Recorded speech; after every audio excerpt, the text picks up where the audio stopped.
So I haven't actually addressed any of the Fender lawsuit debacle yet. And obviously, a lot of people came out with pretty hot takes, a lot of updates on what's kind of an ongoing dramatic corporate saga. And I really wanted to wait in the wings for a while and kind of see how it unfolded and collect my thoughts. And I have a lot of thoughts about it that I want to share with you. And I'm in a position where I feel like I really should share this with you. It's not actually about the lawsuit. I think it's really more about what's behind the backlash to Fender, because I think that is in many ways more important than the actual technicalities of the lawsuit. And it really goes back to the fact that Fender is not really who they think they are.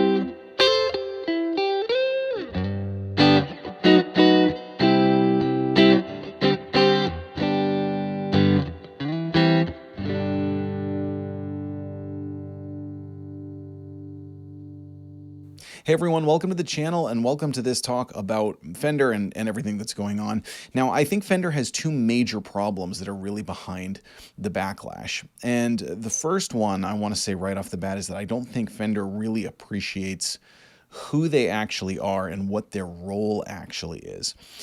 Now, when I say there are two major problems, take that with a grain of salt because they're not monetary problems. And that's actually kind of unfortunate. Now, here's what I mean when I say that. I don't want Fender to fail. I really don't. Fender is one of the great American companies as far as I'm concerned. I know they haven't been around for as long, but I think they're right up there with Ford. And, they are an incredible story that's a huge cornerstone of a significant part of pop culture that really shaped the world that we live in as we know it. I want Fender to succeed. What I see happening is they are still making a lot of money. And in fact, I've talked to two people from two different distributors that I know who have both told me, if anything, Fender sales have increased since all this started happening. So the reason that I don't like that is because I don't think they're going to learn their lesson, basically. A good business should be the proper balance of trying to make profit and having their mission, their integrity. They need to be in a reasonable balance. Obviously the mission and integrity is more important, but if it's so much that you don't care about your profits, your business is just going to fail. I have no problem with a business caring about their profits. I mean, that's the nature of business. It's the nature of the world that we live in. But when it gets off kilter the other way, that's when they stop caring. They start cutting corners. They start relying on their name. You can kind of see where this is going. The new Fender is turning into the CBS Fender again, I think, which is really sad to see. So when I say Fender doesn't know who they are, what I've often said is I love Fender, but not necessarily the people that own the name at any given moment. Fender is not only a business entity, a set of legal stuff. It's not only, copyrights and things. It's a concept. It's an idea. It's a history. It's a story.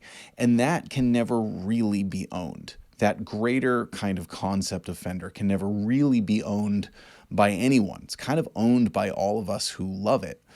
And what the people who currently own the namesake, the rights, the business, what they can be is not Fender. They are torchbearers of the concept. I hope I'm making sense when I say that. See, the thing is that whoever owns and runs Fender at any given moment, it's going to outlast them. Someday it's going to be owned by somebody else. We've already seen that. It's, of course, obviously it was started by Leo Fender, and then eventually it was owned by CBS for a long time before it moved on again. Now, each one is a significant part in the history. Each one can, either add and increase or detract. And the modern Fender really did add a lot to it when they got it. And when I know there have been changes kind of in the interim, but I'm talking the post-CBS years. And the thing is I think Fender now, kind of based on the way they're throwing their weight around, I think that they are Fender as opposed to, again, torchbearers for what Fender really should be. Now, all that being said, again, I was kind of curious. Same thing happened with Gibson.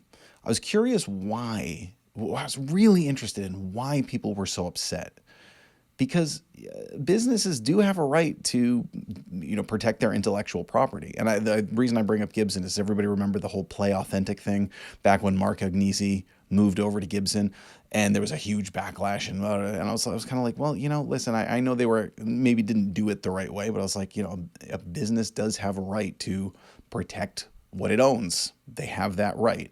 And I don't want to get into the details with that with Fender because it's long, it's convoluted and everything.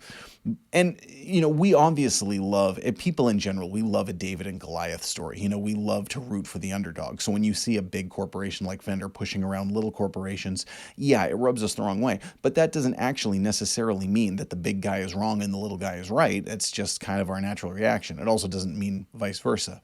So I thought, again, okay, why are we so angry about it? And I think when you get down to it, one of the things is I think we all inherently know these people really aren't Fender. Authentic Fender goes so far beyond whatever they can do at the time. So, for instance, there's a guy in Portland. I'm in Maine. There's a guy in Portland for a long time, and I don't think he's making guitars anymore. I'm not going to say who he is because I don't want to draw any ire to him. He made Telecasters about as vintage accurate as you possibly could to the original 1950s ones, even some cool Esquire stuff. And he also made some creative ones and things too, but I mean, right down to the correct period paint, the right type of wood, the right type of metals, really meticulously handmade Telecasters just the way that Leo used to make them. I think that is as authentic a Fender as anything that the people who own the name can make. And I want to bring up something kind of fun. I'm not going to go all brainiac here because I'm not brilliant by any means, but I've learned this from my wife, who is very brilliant. Is Aristotelian metaphysics. Okay, substance, essence, and accidentals. Very, very. So basically, everything has these kind of qualities. The substance is the core. What is it? An electric guitar. Let's say that. It's a musical instrument, an electric guitar that creates a sound that defined a cultural movement in music. Okay, that's its substance. What's its essence? Its essence is, let's say, a Fender Stratocaster, because that's the one that's in question. It has a specific, that substance has a specific form with dimensions, with features that make it what it is. I would say the name Fender on the headstock, now as a business entity, is an accidental. That means it can be changed without changing the substance or the essence of what it is. So that's where I go back to that guy in Portland. He's making a Telecaster. It did not say Fender on the headstock, but the substance and the essence were more Telecaster, more authentic Fender Telecaster than whatever Fender's making. Now, that being said, I think the second major problem that Fender has is that they peaked 25, 30 years ago. And they have absolutely nowhere to go with their core models, but they keep trying to make us think that they're coming up with something new. They keep trying to bash us over the head like they're reinventing the wheel. And I know I am not the only one who's getting really, really sick of their marketing and the way that they're approaching this. So this guitar that you heard in the intro, we're going to hear it again in a second. This is a Fender American Deluxe Telecaster. This is from 2007.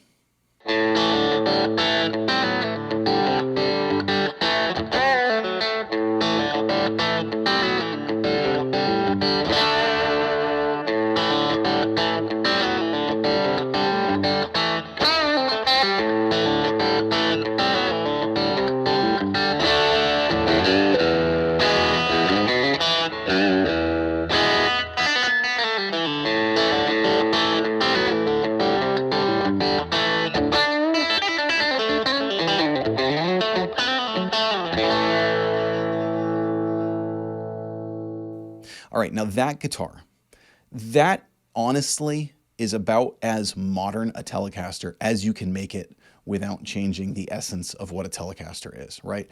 And I would say that's about as good as a Telecaster can get to. It's a really good guitar, 2007, and I'm pretty sure the American Deluxe series came out in the 90s.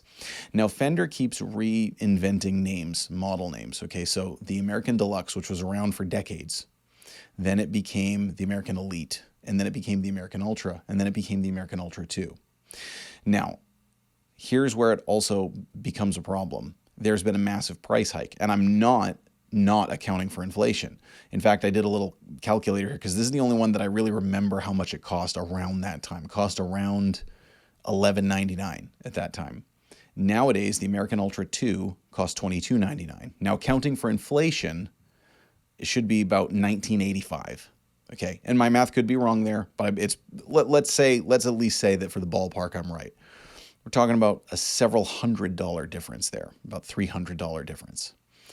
The American Ultra, I don't think is a better guitar at all, and I have played it. It's not a bad guitar. I just don't think they've actually improved anything. I don't think on a lot of these core models, Fender has actually improved anything for 25, 30 years. They just, they make some changes, and sometimes we might like some of the changes, like, the American Vintage series, which was around for like 30 years. Then they decided to make it the American Original series. Then they made it the American Vintage 2 series. Bet we're on the verge of the American Vintage 3. But anyway, the American Original, like, they actually did something that I like there where they came out with bigger frets than the American Vintage had. Okay, I found that a little more comfortable. But that's not really an objectively better thing. That's just kind of a slightly different feature responding to player feedback. It wasn't really a better guitar, and actually I thought the pickups on the old American Vintage were better than the American Original, so maybe kind of move here this way, move there that way. My point is that little kind of tweaks here and there, you're not actually advancing it, because there's nowhere to advance to. They've done it. Can you imagine if Peter Jackson kept redoing Lord of the Rings like every 3 to 5 years and then kind of telling us like, no, this is the one. And yeah, maybe on one of the however many remakes there are, maybe there's one actor where you're like, hey, I actually like the way he did it better than the original. But the original's pretty perfect how it was. Really don't need any more. That's kind of what Fender keeps doing with their core model guitars. There's nowhere for them to go with a Stratocaster, Telecaster, Jazzmaster, Jaguar. And they just keep doing this. This one is an American Vintage 52 reissue Telecaster from 2004.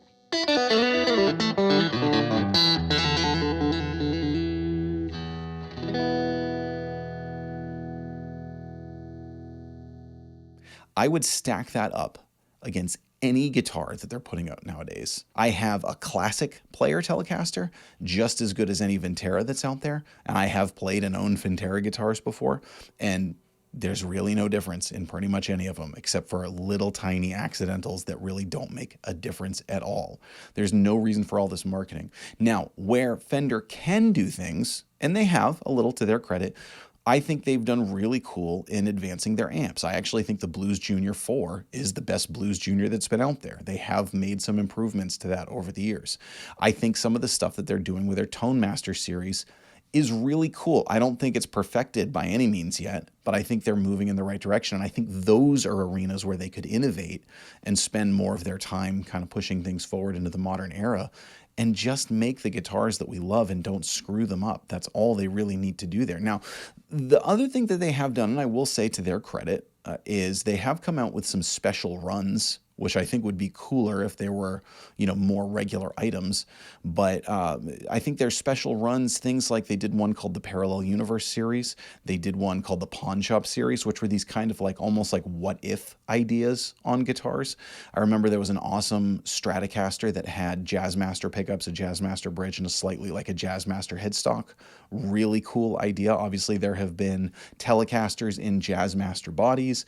The Pawn Shop series was really neat. There was one called the Offset Special, which was like a hollow body Stratocaster that was offset and had like a Jazzmaster style, again, pickups. And those are really cool. And those are the things that I think Fender should be very much focusing on when it comes to the innovation, the actually trying to convince us that they've done something new. Because this modern era of Fender has been significant. There are a lot of really cool things that have come out and that they have, again, improved. But why are you releasing the Ventera 3? It just doesn't need a big marketing show. It doesn't need this big push. It's just the same thing that's been around since the 1950s and 60s. It's ridiculous. It would be like Oreo, Oreo just kind of being like, well, this is the quadruple stuffed with the new features on the top. And everybody's like, man, I just want to dip an Oreo in some milk and not have to worry about all this crap. Like, come on.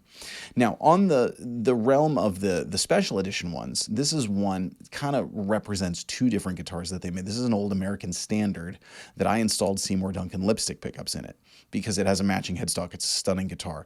It was American Standard just with a matching headstock. But then later on, they also made an American Standard with Seymour Duncan lipstick pickups in it. So it kind of represents two of the unique special feature guitars that they've done in the past.